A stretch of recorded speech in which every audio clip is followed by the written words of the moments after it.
Hello and welcome to Mum's Work and Chaos. We all know the saying, it takes a village to raise a child, but where is that village? Well, I started this podcast to help you find yours, and I'm joined by some amazing guests this season, talking about subjects such as fast fashion, menopause, sex education and teenage behaviour, just to name a few. So join me this season and I hope you enjoy this episode. Hello and welcome to this episode of Mum's Work and Chaos with me, Louise. Today I am joined by Sarah Travers, also known as Reading Made Delicious. Now, Sarah, welcome. Thank you for having me, Louise. I'm so excited to be here today. No, it's amazing. And honestly, when I came across your profile on Instagram, I was really intrigued. Reading Made Delicious. It sounds like two of my favourite things. Reading and food. You can't go wrong, can you? So tell us a bit more about Reading Made Delicious and a bit more about yourself. Yeah, so I created Reading Made Delicious because I was a primary school teacher, and in my classroom we used to try and do lots of recipe making, and obviously I was trying to get children to learn to read, and I kept coming across this point where recipes just weren't designed for kids to make them, particularly like early readers, because they're either really complicated where they need lots of help from adults, or they're just pictures, so they're not reading anything either. So, and the other thing is they're not actually making anything, they're just assembling something. So I started creating these recipes in my classroom, and the kids really liked it, and we kind of developed them across the year. And then when it came to teaching my own daughter to read, we were going through all the phonics cards and all the books, and then I had the dreaded words of, "Mum, this is boring, why do I have to do this?" And I was like, "Oh, but I know the things you need to do." And I was like, okay, right, I need to go back to the drawing board. And then I remembered that I used to make these recipes. I was like, okay, let's give it a go, see if she does it. And she was like, "Oh, can we do that again? I really like doing this." And then over time, now it got to the point where we've been doing the recipes that she actually just takes the recipe and does it herself, and just goes off in the kitchen. So we've now got kind of a whole bank of recipes that we were trying, and it's just one of those things that even if one day the cooking's a disaster, at least she's done some reading, or the other way around, if the reading's just not gone well, at least we've got something at the end of it that we've been doing. So it's building all these really important functional skills that we all need in one go, and it's just, for me as a parent, it's a really nice little thing that I can pick up and kind of go, actually, I've ticked off all these things in one go. Yes, it might take a little bit longer than trying to just do a book, but we've done so much in one go. So that's how I came about creating this Reading Made Delicious and this method using visual decodable recipes to help my own daughter and other people's children how to learn to read. So that's Reading Made Delicious. That's amazing. So, I've also been joined in the past by Emma, otherwise known as Dietitian with a Difference, and spoken to her as well about involving our kids in making food, because obviously when we all go through that phase with our children where they become fussy eaters, or they go through phases where they only want to eat one thing and things like that as well, don't we? But I found as well, by involving my kids in making things and trying things out in the kitchen, they're more likely to actually then eat it.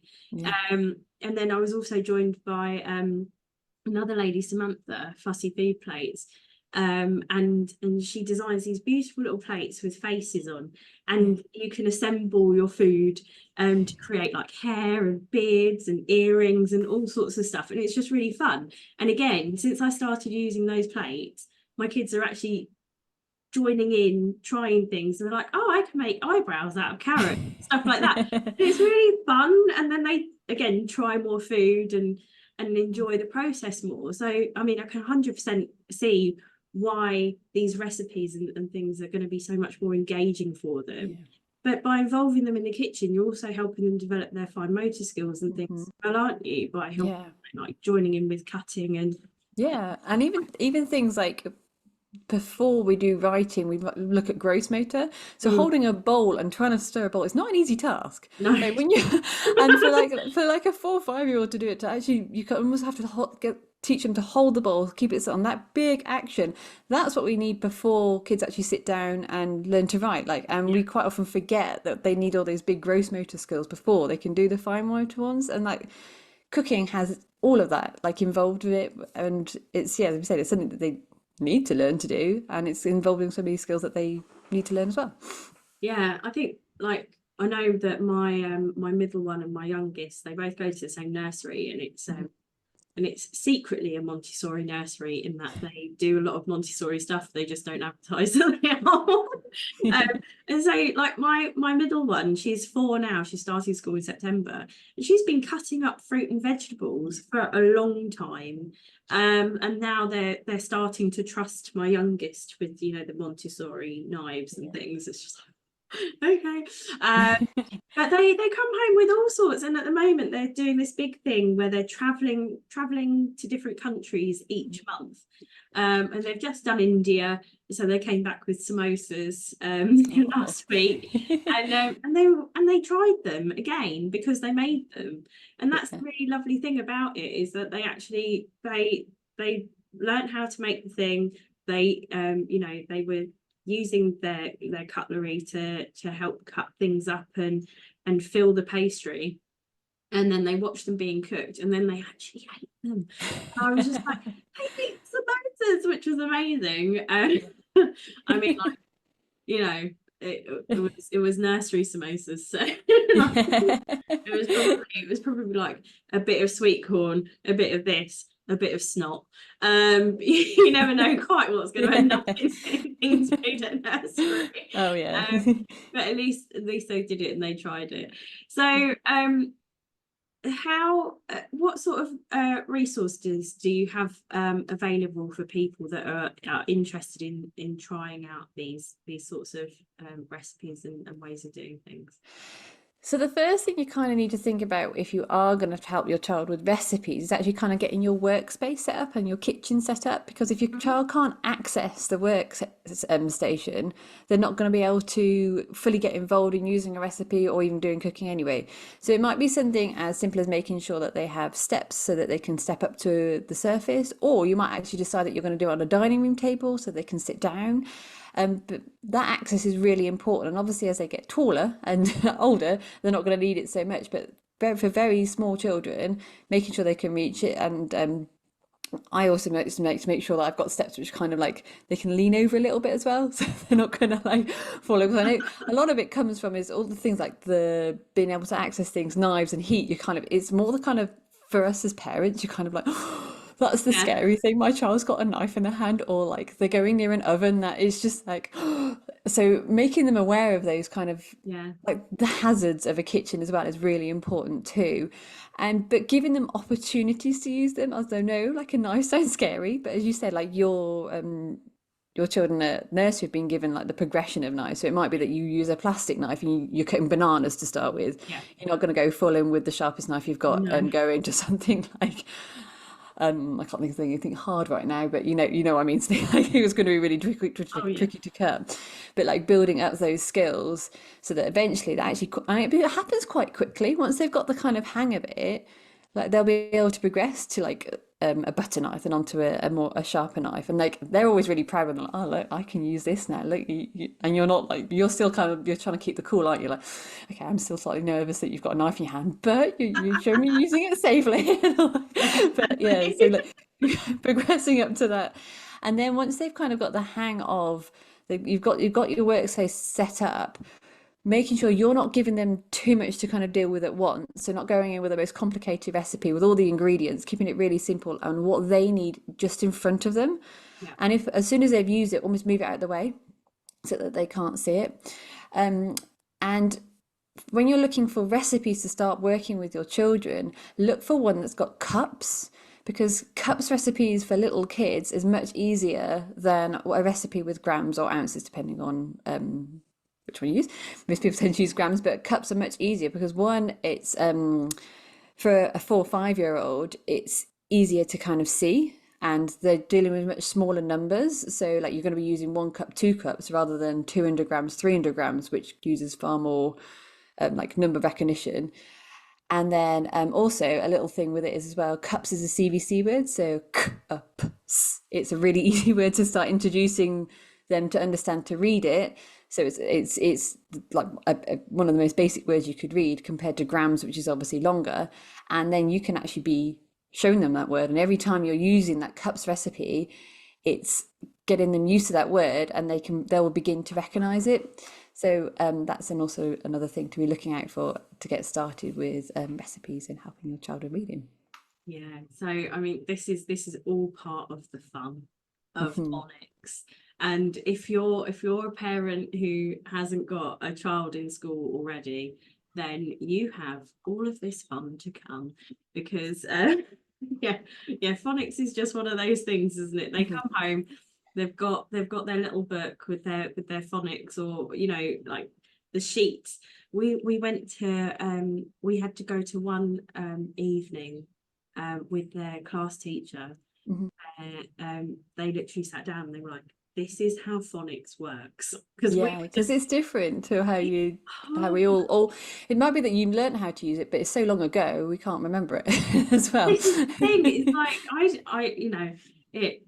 I instantly turned into my mum, and I was like, "Well, in my day, we didn't learn how to read with phonics." And I was talking to my mum, who was a primary school teacher when I was at primary school, and she was like, you did learn how to read with phonics. It was just a different system, Mhm. as it were." Yeah, And so actually, you did learn the sounds in a very similar kind of way. It's just a yeah, bit more complicated now. And yeah. so you might not recognise it. I was just like, oh, okay, all right then. I have been told by my mum that I am wrong. That I did learn Yes, yeah. phonics. It's just changed how it's been presented now, and it evolves all the time. Like, but it has been shown it is, although it seems like a foreign language to start with, it is shown to be the best way for the vast majority of kids to learn to read. But it's a different thing. Yeah. Do you find that like having like a recipe structure as well kind of helps with learning and reading and recognizing Yeah, yeah. as So well? if it's in a format that they know, so when because I create recipes for them, like I always use the same format because again, that's using less processing for a child when they're looking at it. So I always use the same, like literally the same numbers, the same pictures. If I'm using like if it's got sugar or flour, and it's always the same ones, because that's just using far less cognitive load. So even things like getting them used to recognizing that we follow steps with recipes and instructions, because instructions are tend to be one of the first kind of after like a story is like the first text type they'll start to look at as well. That's another part of reading that they then have to start recognizing as well.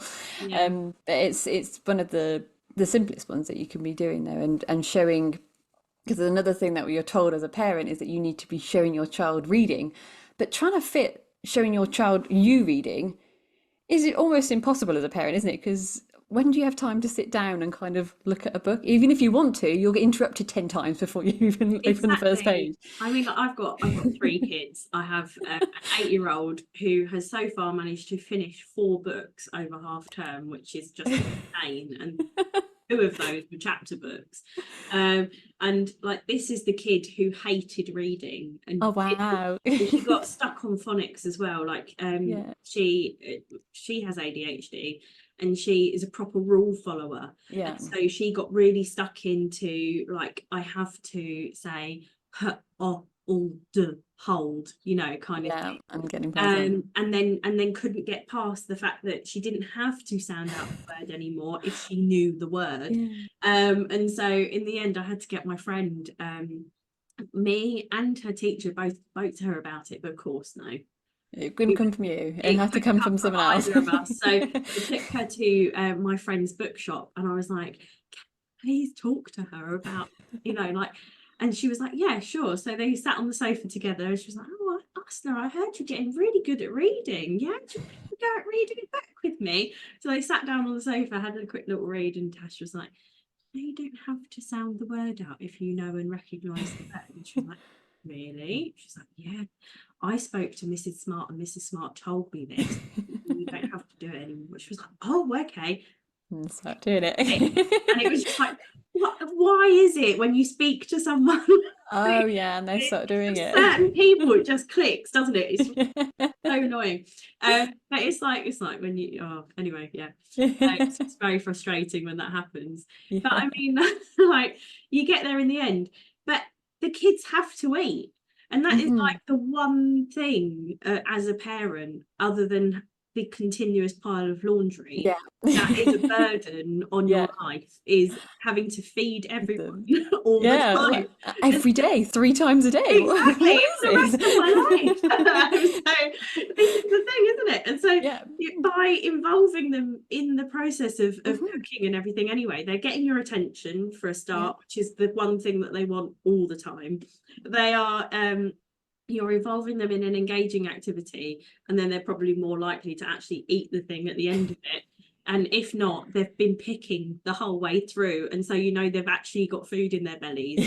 When they Yes. ask you for a snack in 20 minutes, you've still got finished food for them to eat as Yeah. well. Yeah. But that's it's just, I just think it's such a great way of approaching, reading in that way as Mhm. well. But I'm guessing, like, as you said, your recipes have pictures as Yeah. well, and so that they can start to identify, food and words and so on. Yeah. But I'm does it also work in the sort of way where, like, as they're going up reading levels, you could actually make the recipes like more complicated? Yeah, so the way I do my recipes, I have 3 levels. So like the first level is like your absolute beginner recipe, beginner reader. So even a child who is pre-reading, you could use it as a like teaching tool. So they literally have just got CBC words, so just constant vowel constant. There's no Yeah, I'm going to go all technical now, but I'm sorry. So there's no like that's fine. digraphs, which are the 2 letters, one sounds, or like more complicated words.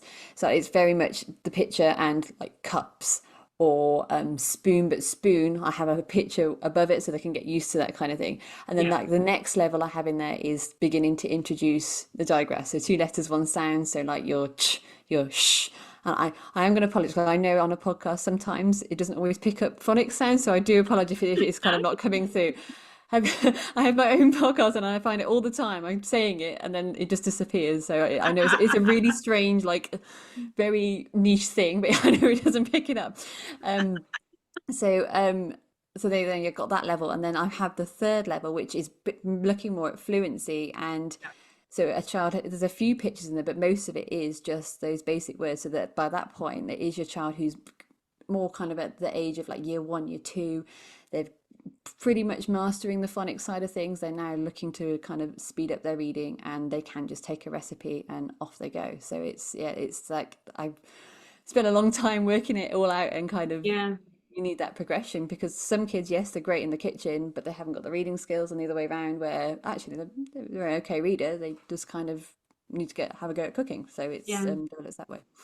No, that's amazing. And then um another thing I was thinking about as well was like the sensory side of things. Hmm. So like touching the food, tasting the food, smelling the food Yeah, while you're making it as well. Do you yeah, find that that actually reinforces like the process of reading the recipe as well, and yeah. like So helps everything to like stick, as it oh were? yeah, definitely. So like the whole so my daughter's always going, when can we touch it? Is it time to touch it yet? Or is it time to lick the spoon? That's the other one. Is it time to lick the spoon? Yes, That's what you they're want to lick the constantly spoon. asking. I'm like, not yet, not yet. We're almost there. Keep reading. And then she gets there, oh yeah, now it's time to, I can see the hands, it's time to touch it. Okay, yeah. So yeah, it's all going in there. And we have a timer. So like, one of the dial ones. Yeah, And we've been using that to bring in the math side of things. So I also have a 100 square where she's going through, and we've been learning like okay, we need 20 minutes, so she can read the number 20 now by going to 100 square and then finding it on the 20 dial, and she puts it on, and then she kind of knows that's how long it goes in the oven for. So it's bringing all that in too, because at her kindergarten she goes to, they don't actually, because this is all again a little bit of a niche thing, but in Germany they don't go to school till they're 6 and yeah, she's 5. So but we've been also kind of following the UK curriculum as well. So we've been doing a lot of the kind of yeah. teaching her, or like counting in tens and stuff, but so mostly through the recipes to help her out with that. That's amazing. So, yeah, and I think we've already sort of explored this a little bit as well. But with you know, the way the recipes are laid out and the writing, the multi-sensory kind of way of doing things, and as you said, with like the math side of things as well, there's an element of critical thinking involved in that, isn't there? And sort of problem solving also, and I guess like patience building. Yes. Oh yes, Like, yes. that's quite a hurdle at the age that my Yes. middle one is at the moment, because like at the moment you could stick 4 marshmallows down the table and say, don't eat them, don't eat them yet. My 8-year-old, although she's quite impulsive, again, as a rule follower, she will sit there and she'll wait. Yes. My youngest will wait while you're looking at her, but the minute And your then back's turned, it's gone. Whereas my middle one won't even wait while you're looking. She would just grab them all and run away and eat. And this is the thing at school as well, it's quite difficult, like even in reception, although it's a lot of play-based learning, there's still that element of having to like sit on the carpet for registration. They have to wait there Yes, before they can go off and play, or they have like reading time and they can still see the toys and and like, oh, paintings being set up in the periphery while the book's being read, and it can be quite a difficult time sitting there and waiting. yeah. So by going through that process, like you said, having to wait to touch the thing or lick the spoon and stuff like that as well, you're sort And of wait for it to cook as well. That's a big one. oh Like, is it time to eat it yet? It's like, well, no, it takes 40 minutes to cook, so we're waiting quite a while. but yeah, that's exactly it though, aren't you? You're building those comprehension skills, you're building the problem solving element as well, but also like the ability to wait patiently for the thing that Yeah. you're creating. Oh gosh. So hard though. We made little donuts in the air fryer, and I, I think the thing that was a bit difficult for me was like I was reading the recipe, the only picture they could see was of a finished donut, and so again, like there It's wasn't. quite a lot for them to, they can't see the steps, can they, on a lot of recipes? It's just suddenly Yeah, like, oh, okay, exactly. how do I get there? Yeah, and so they were really keen, they were really excited about making these donuts, and they were like, oh, what's this? When I put this dough down in front of them, and I was like, well, we have to roll it out first, and then we have to make a ring, and then we have to stick it in the air fryer, and then we can decorate it afterwards. And they're like, oh, this is Yeah, so taking yeah. forever. But by having those pictures as well there and Yeah. showing the process in more detail, it helps them understand the process of that Yeah. as well, doesn't it? And Yeah, that it is a step, and it's like it's reading with a purpose, and that's kind of what I all try to reinforce to them, is that we don't just read. It's like stories are enjoyable and stuff, but a lot of them, and a lot of reading as an adult you do is non-fiction reading, really, isn't? We yeah, don't, or we are rarely are able to sit down and read fiction, but we read it for a purpose, and being able to see that and seeing that, well, actually you finish that step, okay, that makes that, okay, I move on to the next step. My reading's actually, it's got that intrinsic, oh, if I read that, I get to do this bit, I read that, it gets to do this, and at the end of it there's a cookie. And I've made it. Like, it's like that big thing. And we've even taken it one step further, where we've had a rhubarb plant in our garden, and we'll go and cut out the rhubarb and then go and make the crumble with the recipe. So it's like a whole like great big, like, this has come from the garden, it's yeah, grown here, and now it's actually in what we're eating, and you've made that whole thing yourself. So it's just taken it even further there. yeah.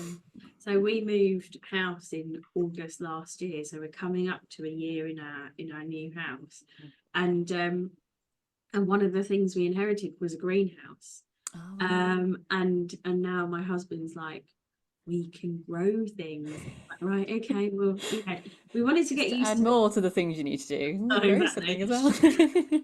That can be his job. He likes the garden. But we we thought, well, we'll leave it a summer and see, or we'll leave it a year and see what our garden has in it, because we've got a load of brambles in the hedge that runs. So the one side of our garden we have fence, and the other side our neighbours have a mesh, the chain link fence kind of thing. And so we can see through into their garden, which is lovely, but it's quite a thick hedgerow most of the way down. And within that, we've got roses, honeysuckle, Oh, wow. brambles. Last year we had a really nice crop of no, not blackcurrants, what were they? Blackberries. Blackberries, that was it. Made a nice crumble out of those as well. We've got a cherry tree. We didn't realise it was a cherry tree until it blossomed this year. We've got raspberry bush. We've got a gooseberry bush.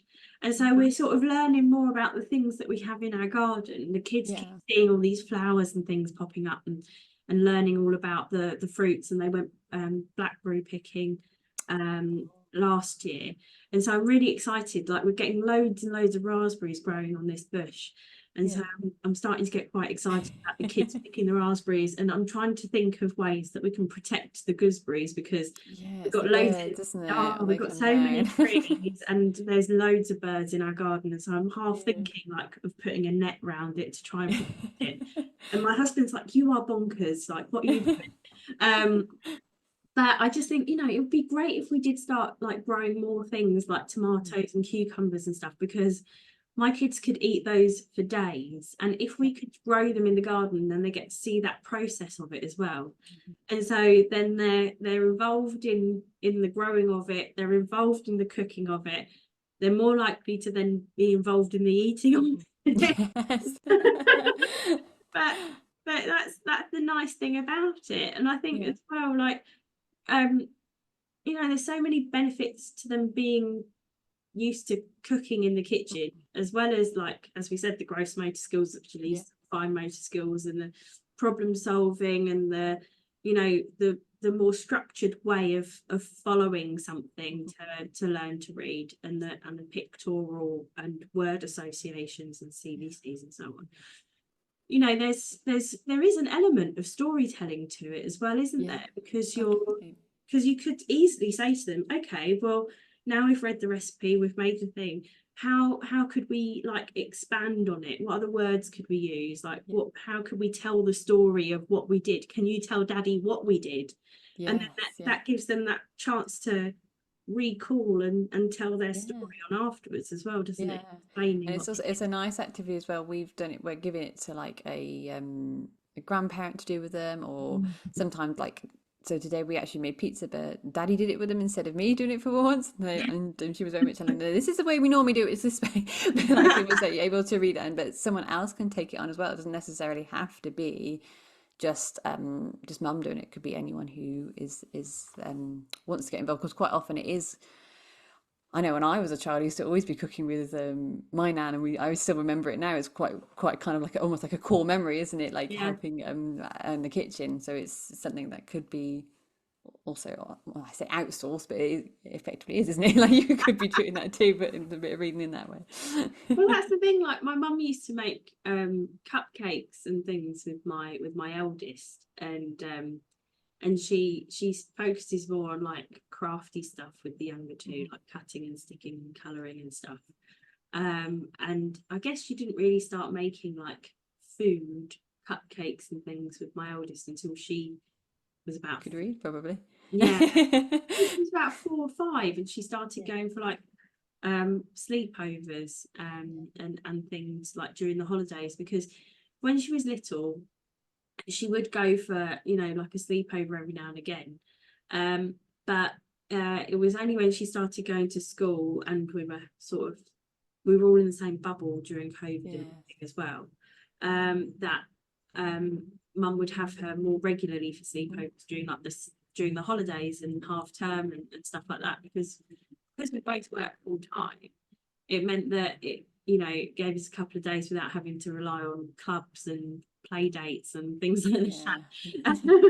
And so it's quite nice, but they would then get that time, just the two of them, where she could then like sit there and cook and make things with her, which was lovely. But like you were saying as well, they your kids made pizza with Daddy, and they were able to say to him, oh no, we don't do it like that, we do it like this.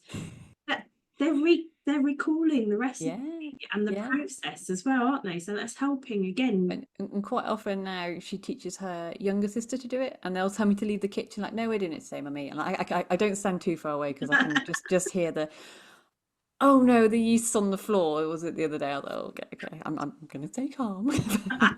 But they and it's, I mean, it's not perfect what comes out of it, but and I think that's a lot of it with if they are doing recipes, you've really got to focus on they are learning. Is don't worry about the end result, just think about the journey, lads. Because it was pretty good what they cooked. It wasn't exactly how I would have done it, but we got there. Like it was, and they were so proud of it. Like the two of them had worked together, and I hadn't really been that involved. Like it was such a huge thing for them to do. Like it was, and they were so proud. That's the thing. Like I remember, I feel like I didn't really. Well, I would stand in the kitchen with my mum and talk to her while she was cooking, and I suppose, I'd say to her things like, oh, can I help?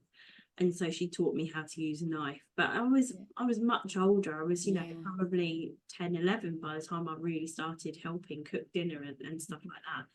And I remember my sister getting a children's cookbook because she was really interested in in baking cookies and cakes and things.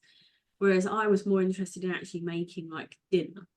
Yeah. And so in this book, there were, cookie recipes, cupcake recipes, and things like that.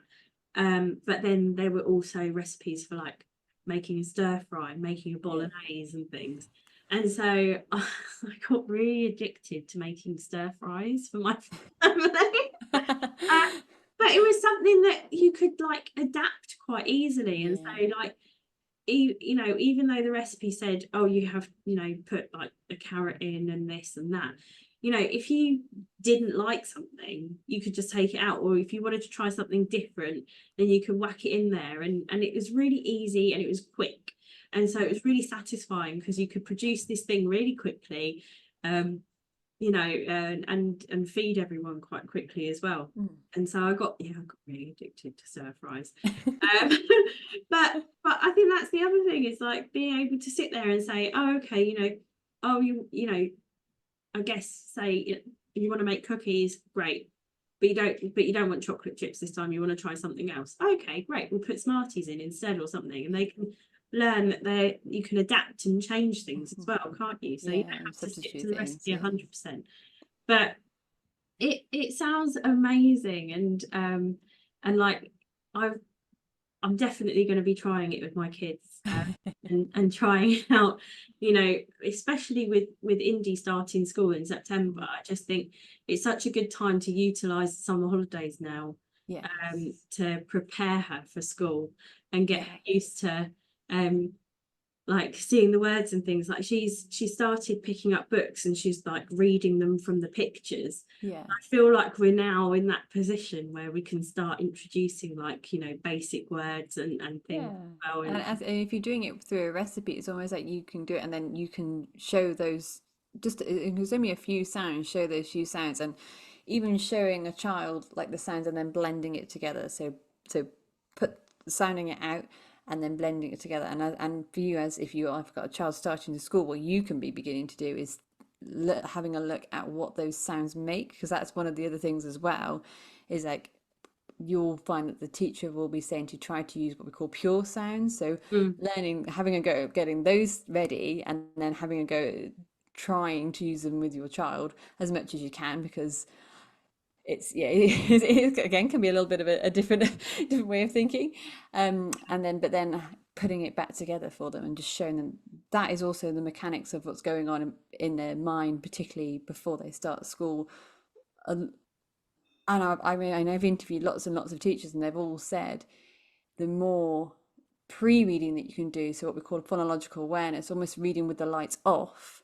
So thinking what's going on in the brain is far more important as a foundation than actually doing any kind of sounds. And that's the kind of thing you can be doing in this summer before your child is starting school. Yeah, amazing. So what's available straight away if someone's been listening to this podcast and they're really excited about the idea of trying out reading and recipes and with their children over the summer holidays, or whenever you're listening to it. It's on demand, you can listen whenever. But if there's someone listening right now who's really excited about the idea of getting in the kitchen with their kid and starting to learn to read, or getting the excuse to carry on reading during the summer holidays and during half term and such, what resources are available from you straight away for them to get hold of? Yeah, so I have a ultimate guide to using recipes for learning to read.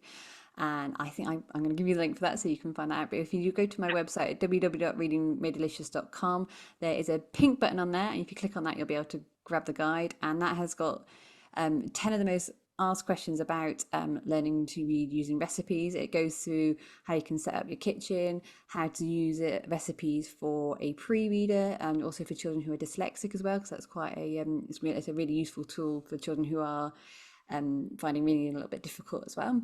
And there's loads of other things in there as well, so you can get started with that. If you are listening when it comes out, I've got a cook along which I'm going to be doing in June, and I'm hopefully going to do it a few more times again, so we'll be able to jump along with that, and that'll have a few recipes in it, and we're going to be going through a few recipes and a bit of encouragement to get into the kitchen and doing those together. And that's we can start with.